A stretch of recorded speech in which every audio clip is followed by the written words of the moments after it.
აი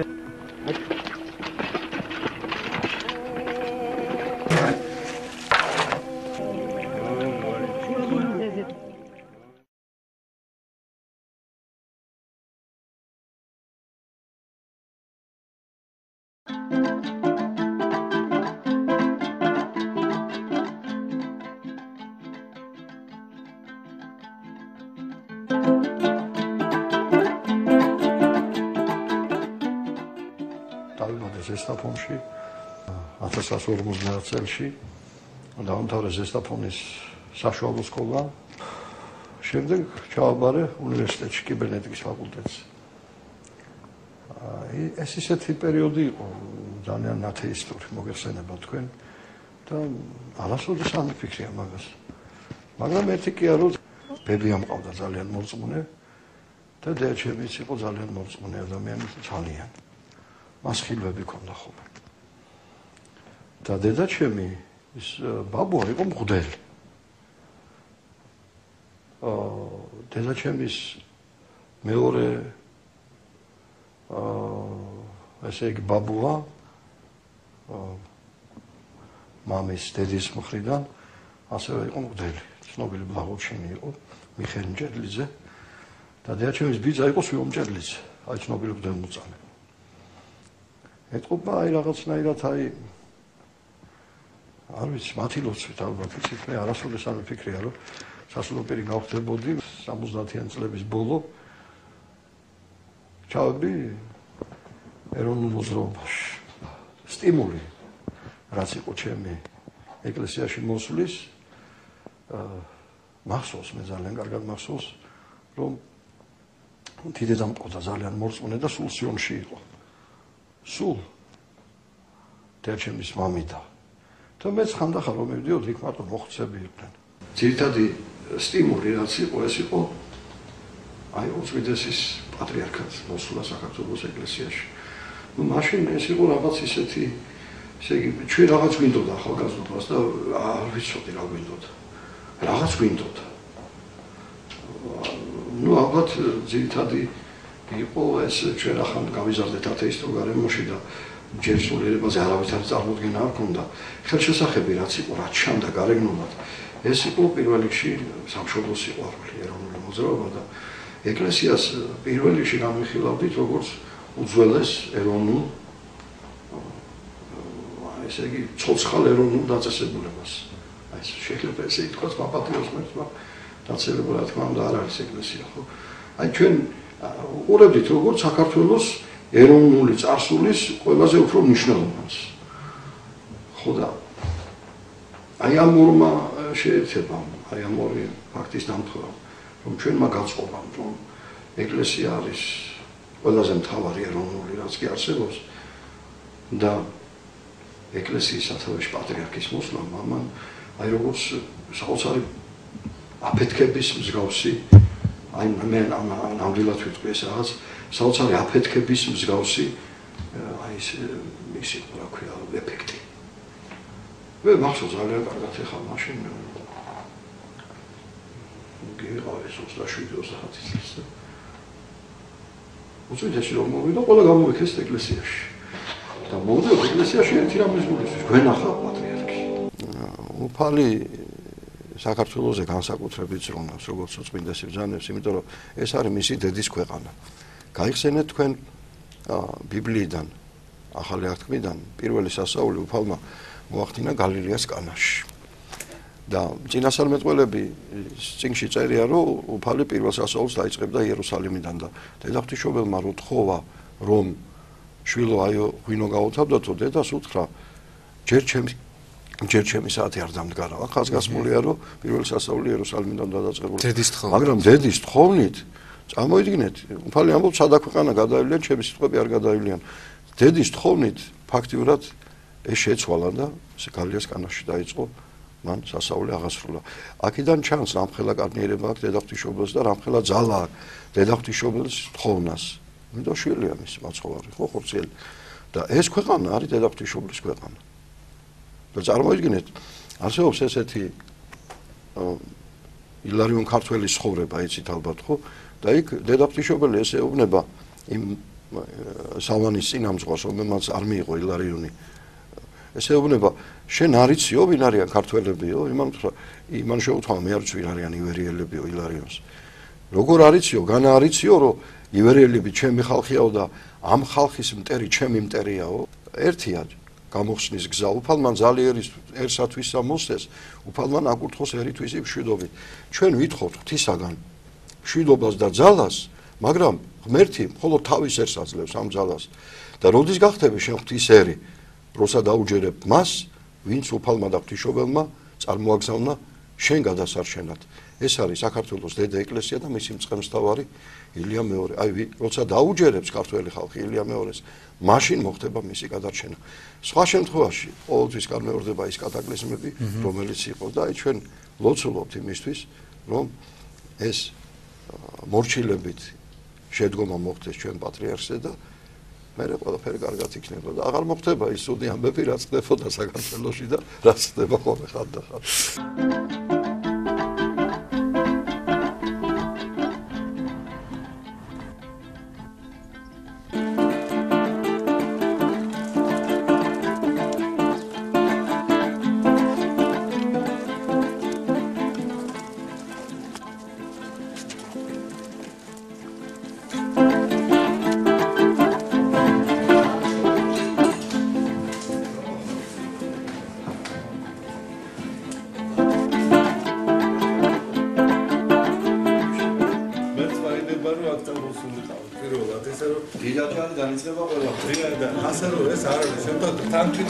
აჭარაში პირველად თქვენთანაა დიდაჭარი. ეს არის საქართველოს ბუნებრივი ღვთისგან დადგენილი კულტურის კერა.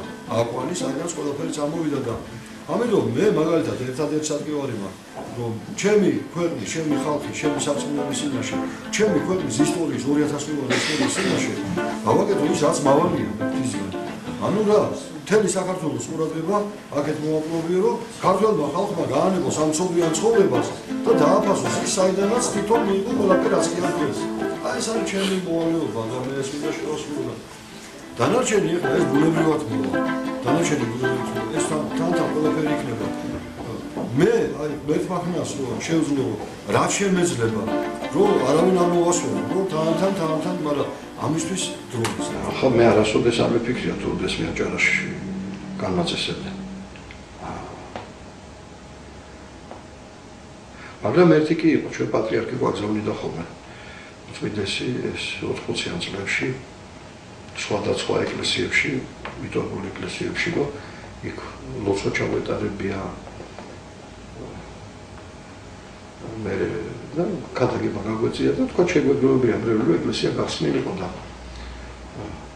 მეც მქონდა ესეთი დავალება და როცა დავდიოდით ხოლმე მრევლი ერთად დავდიოდით მაშინ მახსოვს რომ როცა ლოცვას ჩავატარებდით აი რატომღაც ყველა ერთად თხოვდით უფალს რომ მერტო აჭარა მოაქცია დააბრუნე მშობელს სარწმუნოებაში და ამას მამაღლა ვიძახოდით ხოლმე ლოცვის შემდეგ და მე ვაყოლებდით ამ ძალიან ბევრი ვიყავით ხოლმე მე 88 წელი იყო თუ არ ვშტები უწმიდესმა დაგვავალა რომ ხალხის ტაძარში წავსულებავთ ხოლმე ჯერ თვითონ ჩაბრძანდა უწმიდესი ჩაბრძანდა და მე ვიტყვი ხა თქვენ მიარეთ კვირაში ერთხელ და გარკვეულ პერიოდში დავდიოდით ჩვენ და იქ რომ ჩავედით პირველად დახვდა ესეთ წარწერა პატრიარქის სიტყვები იქ უწმიდესი ბრძანდებოდა და მისი სიტყვები მე ტრანსპარენტად გააკეთეს ხალხის ტაძრის ეზოში კურთხეულ არის აჭარა სადაც პირველად დაინთო ლამპარი ქრისტეს სიყვარულისა და იქ განმანათლებლად სრულიად საქართველოს უწმიდესის კურთხევით იქ სამდელო პირი ბრძანდებოდა მე უკვე იობი პირველი სასულო პირი ძალიან უყვარდა აჭარლებს და ეხლაც უყვართ ეხლა სული მომებერ მამა იობს ყველაზე დიდი ისტორიული დატვირთვა საქართველოს ისტორიაში ცხედას და დიდაჭარას და ამდენად ეს ძალიან კარგი იქნება მე რა ვიცი ყველანაირად რამდენადაც მეტი აქტიურობა იქნება მით უფრო მეტად ჩავერთობთ ჩვენ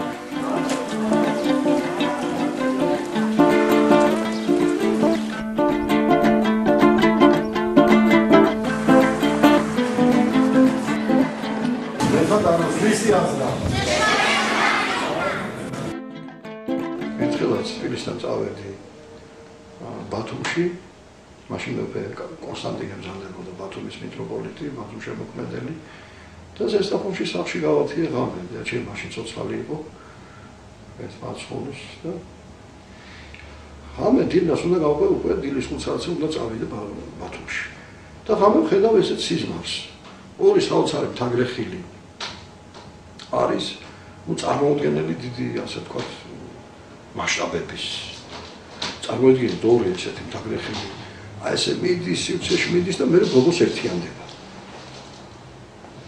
ძალიან დიდი ზომის მთაგრეხილები ორივე და აი ამ მთაგრეხილებს შორის არის გადაჭიმული თამარის ხიდი და თამარის ხიდი ხო გინახავთ მდინარეზე ხო მაგრამ წარმოიდგინეთ ისეთივე თამარის ხიდი საოცარ ორ დიდ მთაგრეხილზე გადაჭიმული ეხაც მახსოვს შთამბეჭდილება ძალიან ისეთი იყო ძალიან ძაფრი იყო ისეთი მტკიცე თამარის ხიდი საოცარი და მიგვიდა სიზმარში უყურებდი კაცო ამ ორ დიდ მთაგრეხილს შორის ამის რაფელა მანძილი იქნება ხა რამ გადაჭიმა ესეთი ხიდი და ეს ორი მთაგრეხილი ერთად ერთებოდა შორს და იქ ტაძარი იდგა და ისმის ზარების რეკვა სიზმარში და ხმამაღლა იქიდან ვიღაც მეძახის სხალთის ზარები გეძახიანო ხამუგიზა კაცებს ნიშნავს ეს სიზმარი და ჩავედიხა ჩვეულებრივად ბათუმში გავიდა ამის შემდეგ რამოდენიმე თვე მაკურთხეს დიაგნოზი და მე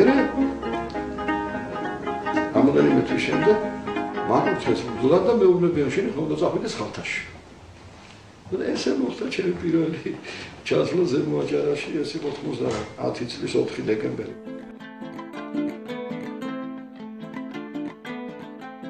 პირველ რიგში მე მინდა გითხრათ რომ კუბოს რაიონი ეს არ არის უბრალო რაიონი ეს არის ძალიან გამოჩენილი საქართველოსი ეს არის საქართველოს სულიერი ერთ-ერთი დიდი ცენტრი დიდი აკვარი ჩვენ ალბათ იცით ბავშვებო რომ პირველი საუკუნის 28 წელს ანდრიამონში დაახლოებით 2000 წლის წინათ შემოვიდა საქართველოში კუბოს რაიონი სოფელ დიდაჭალა და სოფელ დიდაჭალაში პირველი სამზარეულო ერქვა ქრისტიანული და პირველი ეკლესია აშენდა ესე იგი დიდაჭალა არის ის ადგილი სადაც აშენდა საქართველოში პირველი ეკლესია ყოვლადწმინდა ღვთისმშობლის ქრისტეს ლეთის სახელზე და იქ აკურთხა სამზარეულო წმინდა ანდრია მოსიკულმა ძალიან სამზარეულოს საშუალებით შემდეგ ისწავლიდა გადავიდა დასავლეთ საქართველოში ჩაიარეს მთელი ხეობა ქვევით და მონათლა ქართული მანამდე კიდე აწმყოში გადავიდა ახალციხეში აქედან ამიტომ როგორც ძალიან მნიშვნელოვანია მცხეთა საქართველოსთვის პირველი ქრისტეს ანსამბლში ქრისტეს ანსამბლში ასეთივე უდიდესი მნიშვნელობისა და დიდაჭალა ორი ცენტრია საქართველოს ასევე ორი ყველაზე წმინდა ადგილი ეს არის მცხეთა უფლის კვართის განსასვენებელი ქრისტეს ანსამბლშია გამართული და მეორე არის დიდაჭალა სადაც აშენდა პირველი ტაძარი საქართველოში ამას ამბობ ძალიან შეიძლება ჩვენ სამუდმოება ჩვენ ისიც ქრისტე ბეთლემში იშვა ხო გაგიგიათ ეს 25 დეკემბერსა ქრისტე იშვა ბეთლემსა ისტორიულად ქრისტე იშვა ბეთლემში მაგრამ არსებობს კიდე პერმანენტული ზეისტორიული შობა ეს არის როცა ჩვენ ქრისტეს სისის დახურს ვიღებთ ვეზიარებთ ყოველ წირვაზე ჩვენთვის ქრისტე იშვება და ვიღებთ ქრისტეს სისის დახურს ეს პირველად მოხდა დიდაჭალაში პირველი წირვა ჩატარდა დიდაჭალაში პირველი სამონელობა იქ ეკუთვნა ამიტომ როგორც არის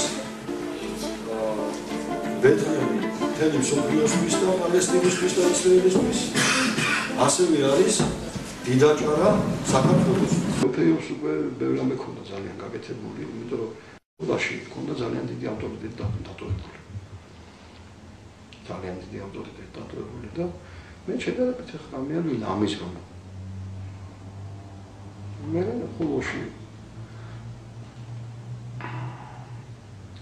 გადავიდე სხვა შორის მაშინ მითხრა მეფეებმა რომ გამოხოლო ტაძრიდან ჯვარი გადაწერეო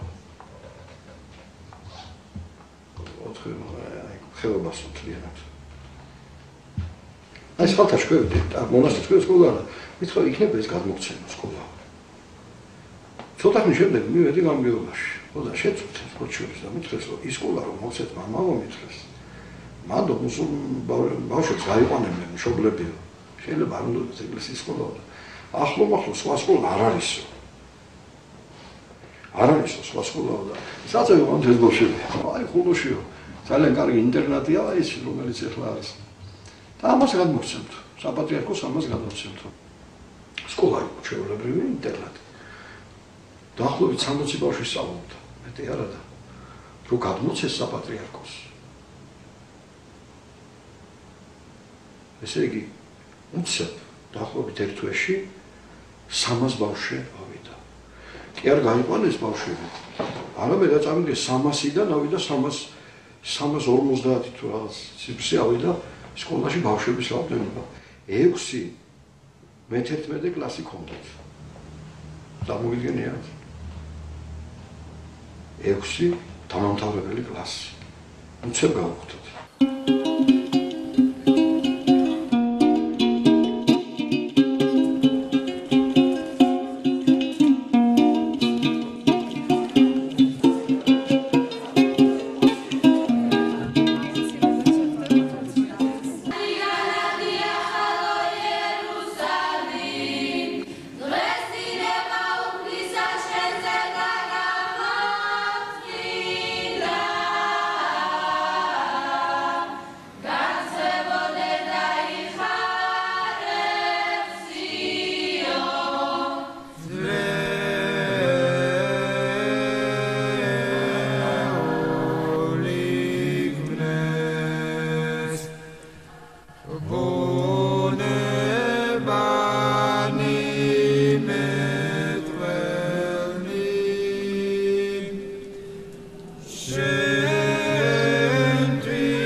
მათგან წამოვიდა ქრისტიანობა ყველაფერი და აი ამ ქართული სინამდვილის ძალიან დიდი მონატრება ჰქონდათ. იმიტომ 300 წელი სიმღერაც აქვს 300 წელი გვიმტრიეს ხატი საკურთხეველიო და ეს დაჩაგული ყავდათ თურქებს საშინელი განსასწრელი ჰქონდა ამ კუთხეს. ხოცავდნენ, ჟლიტავდნენ, აღშობდნენ, ნუ ისეთი ამბებია, რომ წაიკითხოთ ახლა იცით თქვენ ზაქარია ჩიჩინაძის წიგნი და სხვა ავტორების ხო თანამედროვე მაშინდელი აჭარლების მონაყოლი. ნუ ამ ხალხისთვის ეს იყო რაღაც საოცარი დიდი სიყვარული, ქართველობის დიდი სიყვარულის მტკიცება და აი წავიგე ხულოს იმ ადგილზე 350-მდე იყო მოსწავლე და იმავე შენობაში 800 სტუდენტი. ნუ ერთ საოცარი ამბავი იყო მაშინ. აი ეს არის პირველი ჩასვლა აჭარაში.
ესე იგი დიდაჯვარი არის ნათლია მთელი საქართველოს და დიდაჯვარი სამდელოება მონათლა უამრავი ქართველი და მაშინდელი საქართველო. ასე გასაგები ვართ აჯანები ვართ. ეს ნათლია ვარ ჩვენ მთელი საქართველოსი და ეს რა თქმა უნდა იცის საქართველოს და პატრიარქმა ძალიან და ხაზს უსვავს და წერს რომ საქართველოში დიდაჭარაში გაითხოვა მთელი ქრისტესი და ისა გამანათლებლობს უდიდეს საქართველოს. უწმინდესმა დამავალა რომ ყველასთან უნდა იყოს ძალიან კარგად. ეს იყო მისი პირველი დავალება. და ესეთი რამე მითხრა რომ კიდე დაამატა რომ შენ ახლა იქ არ დაიწყო ხაზგასმაო რომ შენ ისახარო ქრისტიანია. ესე შენ საქართველოს ისტორიაზე ილაპარაკიო და ისინი შენზე მეტი ქრისტიანები არიან. და შენზე მეტი ქრისტიანები კიდე იქნებიან. ესე მithapirda. შეგ ამბატანობა არ დაიწყო.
Რამდენიმე ათასი ბავშვია გაყვანილი, როგორც მეუბნებიან. არა მარტო მეუბნებიან, არამედ დოკუმენტალურად ვიმტკიცებენ ამას. და მერე ყველაზე გულსაკლავი ის არის, რომ უკვე ასწავლიან ისლამურ სკოლებში. ყველას თითქმის. აძლევენ ისლამურ განათლებას და პლუს ამას სპეციალობას. და ისე აბრუნებენ უკან. ესე იგი, ამზადებენ სპეციალისტს, რომელიც მთლიანად ისლამურ სისტემაზე აღზრდილი და მთლიანად ეს რელიგია უკვე ასე ვთქვათ. რა თქმა უნდა, დემოკრატია და ადამიანს ვერასოდეს ვერ დაუწყებ ახლა იძულებას რომ შენ გინათვალე ეს რელიგია, გინათვალე ეს რელიგია. მაგრამ მთელი ინტელიგენცია წუხდა და მთავრობის წევრები წუხდნენ, რამიტომ, იმიტომ რომ ირღვეოდა ერთიანი ქართული სულის პრინციპი. იმიტომ რომ სადაც არ არის ერთიანობა სულიერი, იქ ძალიან ძნელია რომ იყოს ზალა. ჩვენც კიდე ზალა ძალიან მჭირდება მოგესალმებით.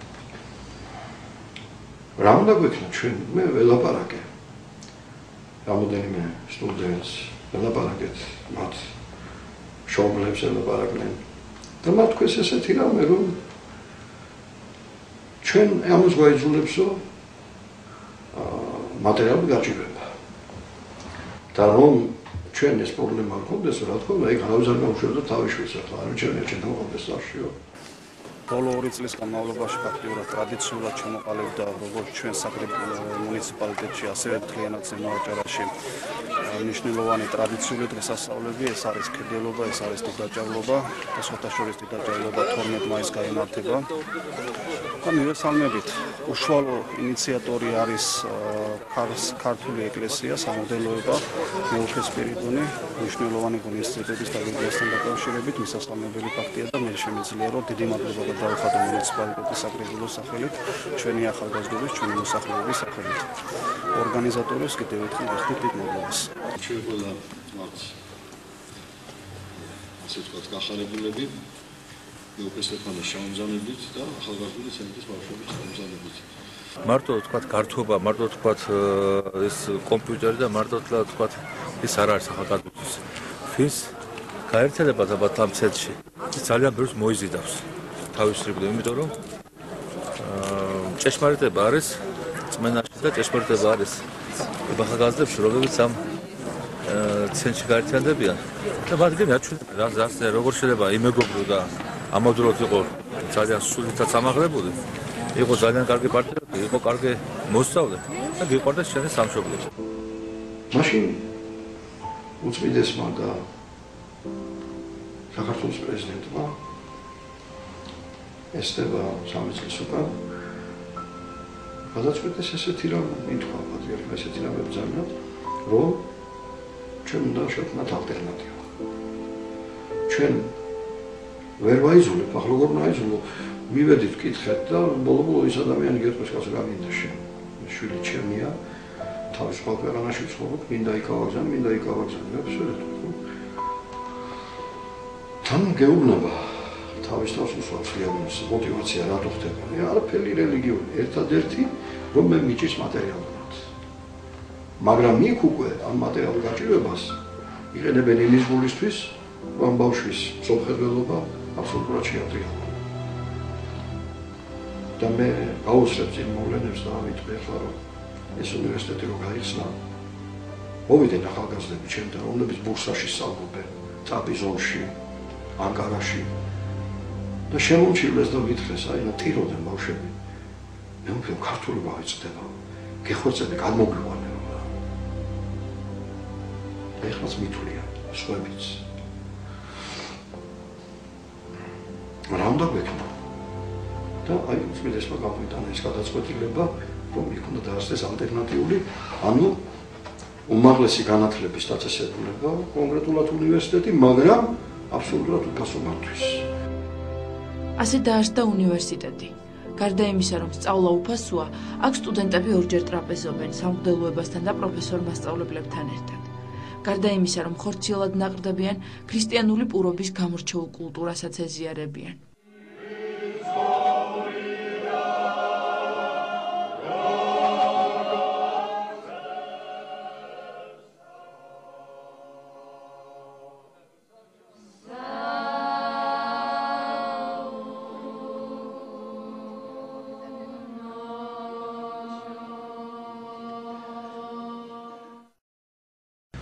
ამ დროს მიდის რამდენიმე წუთიანი, 2-3 წუთიანი, 5 წუთიანი მცირე ქადაგება ბავშვებთან და თავდება ტრაპეზი და შემდეგ სახლში ბრუნდებიან. 8 ფაკულტეტი ესე იგი დაარსდა. მე არ შემიძლია არ აღნიშნო უდიდესი მხარდაჭერა განათლების სამინისტროს. ძალიან დიდი მხარდაჭერა. აი მე ღვთისმსინაში ვამბობ ამას, რომ ისეთი დიდი პატრიოტული ნება გამოამჟღავნეს მათ და ისეთი საოცარი პატრიოტული სულისკვეთება, რომ ფორსირებულად გააკეთეს ლიცენზიის მოცემა. ამას თვეები და წლები უნდება. თვე ნახევარში, 2 დღეში გაკეთდა. მოგეხსენებათ, ეხლა უნივერსიტეტი არ არის სკოლა, თქვათ, არ არის არც თქვათ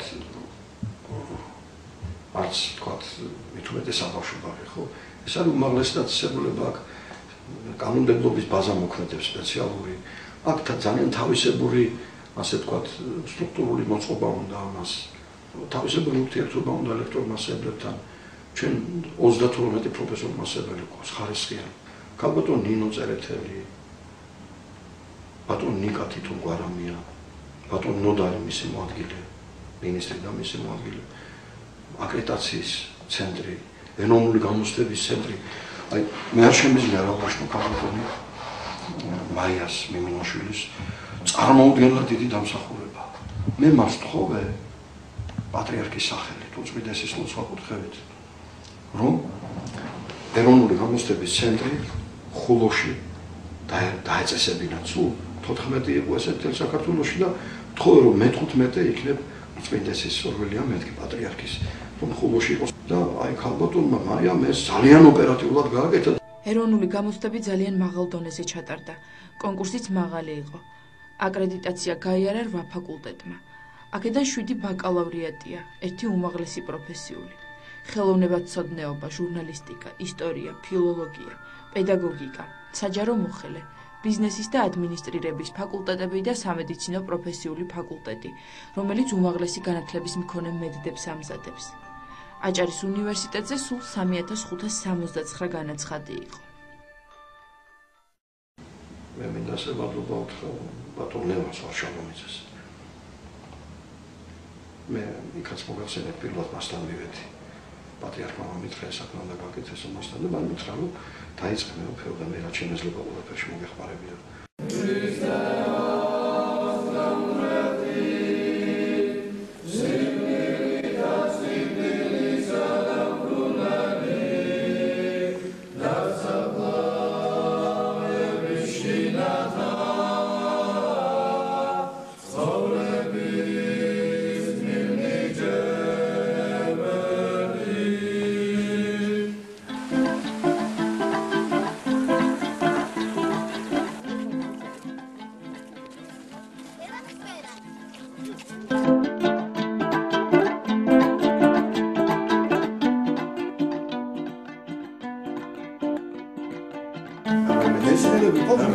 მეცნიერება ვთქვათ ესეთი. მაგრამ ქართული ფილოლოგია, ქართული ფსიქოლოგია, ქართული მათემატიკური სკოლა, ქართული ფიზიკური სკოლა, მსოფლიოში ასტრონომიული და ეხლა კოსმოსური სკოლები გვაქვს. ისეთი მოწყობილობები გააკეთეს ქართულმა ასტრონომებმა. მეძმარიაშვილის თიანი აჭარა არის დღეს დიდი მოქცევის გზაზე. შეხვედრებმა უშინდელმა დიდაჭარაში, დღეს შვახეთში, ხიჭავში, ბაქედაში კიდევ ერთხელ ცხადყო, რომ ის დიდი მწამს, რომელიც აკაურებს ცეცხლთა და მაყურის წართვის მოსახლეობა, უბრუნდება არავინმეს მითითებებმა და არავის საკუთარი მწამსის, საკუთარი მეუღლე. აბა კარგად. კარგად. ერთი ახალი კარგად. არაუდა თლობის მოდელი და ზიარგას კინაო. ელკა პრაჭრალი მახვილი რომ წერსაც მაწყინაო. გამარჯობურსაც კი ანედობს მერტი გიზღოდესინაო. ელსეკი და ქრისტეს ჯვარი გამგებელი საუბრობდა. წმინდა იყო, სათნო იყო, საში ღმერთთან საუბრობდა. თოხნიდა თუ ვენახსნოდა, ეხსნებოდა ბაგელოცით, ჩიტები რომ ეხვეოდნენ, თურმე იყვნენ ანგელოზნირისაო. კარტელა ყელი ხამარსიკა არსანა ფრანგული ჭრირცაო. თუ გლირკნის არგიდებს იყო საბჯარი ხისაო. ვიტყოის ვერძები ხამარელი აგირახსნი ანგლისაო. კარტელა ყელი ხამარსიკა არსანა ფრანგული ჭრირცაო. თუ გლირკნის არგიდებს იყო საბჯარი ხისაო. წმინდი და გიორგი და გალაცა თარან მართალი ხირსაო. ურთხაურ ვიტას გვართმევენ მარია ხტიმშობლისაო. კარტერჟერტი აქსამშობლო ვერიცდან მისერცისაო. წმინდა გიორგი და გალაცა თარან მართალი ხირსაო. ურთხაურ ვიტას გვართმევენ მარია ხტიმშობლისაო. კარტერჟერტი ქართულ ვენას, ქართულ ჯვარს, ქვეყნის 4 მხარეს, როგორც იატაგანი სხებს თურქული მთვარე. აჰა, მახვილ შუბებით, ასღარბულა სერი, ჩანმოსანთან წკრივები გავს სიკვდილის წერილს. სამშობლო შენ გიგენაცვალე, ლალე, ლალე, დიმული და ლალე, ჩემო ლამაზო სამშობლო შენ გიგენაცვალე, ჩემო ლამაზო სამშობლო შენ გიგენაცვალე. რომიხა ქართულობა შეწირული და კრავი ქრისტეს დარაგნი, ეს სისხლი ახტის კაცო. მართკალეთრო და გინდა, თური ჯაჭმა იბედგა, ანაფოის ხარიდან, ოსანა, ოსანა, მოდგნენ ანგელოზები, ანაფოის ნაკუწები, მიაკ დაუგაროზებად, თვითონაც მთელი, საქართველო ერთი ციხია და გილეწია მტერო, მაგრამ ვერ აგიღია. გალბურჯნო, ნაგებონ ყრივად, ნაბზარი რა, ყველა თქვენი ნაკაწრი მტკივა. თუ გამარჯვება არის მიზანი, დაბადებული არ ვართ ლაჩრებად, მამულისათვის, ძმებო, სიკვდილი ან გამარჯვება. მასაც მოკლედულია, ვინც გრძლად ეგონა იარა. თობს ჟანგი შეჭამ ჟანგს მიწავს, კაცის ფულს დარდიარა. მოვა სიკვდილი უჩინო.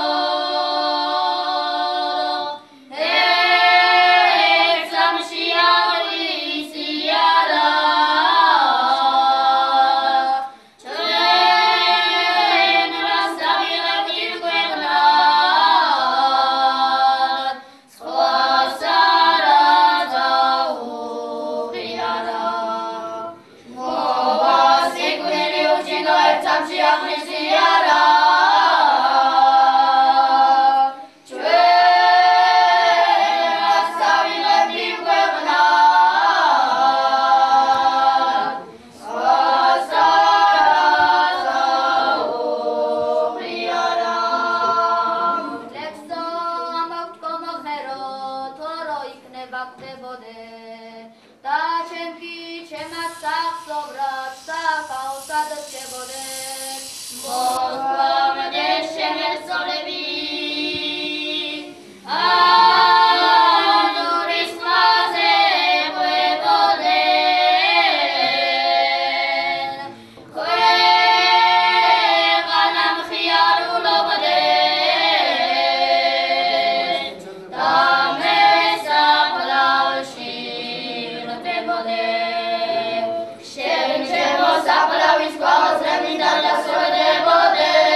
ეხლა ძალიან კაი ეს არის პოემა არის, ესე ქვია, რას გადაურჩათ თბილისი. ეს არის ირაკლი აბაშიძის. ეს არის აი თქვენ შეიძლება ნანახოთ. ეს არის გაწყვეტ თბილისში რა ზონები ყოფილა ეს გაწყვეტილი. სპარსელები, მე არაბები, მე ყვარასმელები, თურქები, კიდე სპარსელები, რა ვიცი. ისე კარგად რა ახლებს და ასე ეს არის დაწერილი 80-იან წლებში.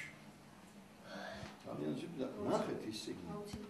რუხონო კალაკევო ნიცისახლაც რომ მიყვებ და ჩვენ ვახალ კალაკო ჩვენ ვახალ ციხევ ძელოდიოს კურია სხვადასხვრილო გურზე და ახალო რუსთავო მზეს ლაღად რომ უმძეთ მამეულო მამულო ტბეთუ არ და ნუჯო აწეულო წარკვალო წაგწეულო ბურჯო ზღვის პირეთში ძამთაში გაზაფხულის დარო თიბათაში ტეტრნულზე თაულო და უმდნარო ხარს გევარნაი არაღარს თქითმი წასავ ჭხრებ ბუბუნებ ღმერთო სამშობლო მიწოცხლე ძინარე ცამას დუდუნებ დავის მინე ქართლის ვედრება ისე აღზარდა შენ შვილი რომ წინ გაუძღვეს ჭეშმარიტება უკან ჩვენს კვალი განათებული წეს რომ ერტყა ეს არ იყოს სხვა სარკმელი ერტყაზეც იშვიდი ფერის ქამარი ტერდის ყუყუს გამოსცენდა თეთრი ყელი საქართველოს ავედრებდა თამარი საწყალია თუ დანდური დახილია თუ დახველი რაც თავარია ქართული დღესაც რომ ისმის სახელი კვლავაც რომ იქვის ფანდური კვლავაც რომ იმხეს ქარძალი რომ ლაპარაკობს ქართულად